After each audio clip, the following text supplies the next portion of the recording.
ও আজকে কত সাজছে দেখো। সরস্বতী পূজায় ঘুরতে যাবে আমার সঙ্গে। বাড়িতেই তো অনেক সকালেই পুজো হয়ে গেছে, তাই রনি আমাকে বলল চল তোকে আমি আমাদের স্কুলের ঠাকুরটা দেখিয়ে আনি। রনি ছোট থেকেই এই স্কুলেই পড়াশোনা করেছে, তো স্কুলটা দেখে মনে হলো অনেকটাই বড়। রনি তো তাও বড় হয়েও স্কুলে আসতে পারছে, আর আমার দেখো মন চাইলেও যেতে পারবো না। ঠাকুরটাও খুব সুন্দর হয়েছিল।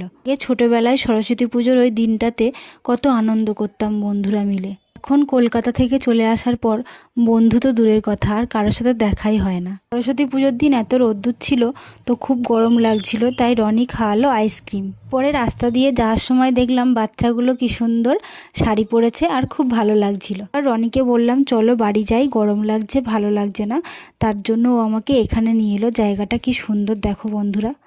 শহরের এই কোলাহল পরিবেশের থেকে গ্রামের পরিবেশ অনেক সুন্দর। এখানে এসে অনেকগুলো ভিডিও করেছি আর ছবিও তুলেছি।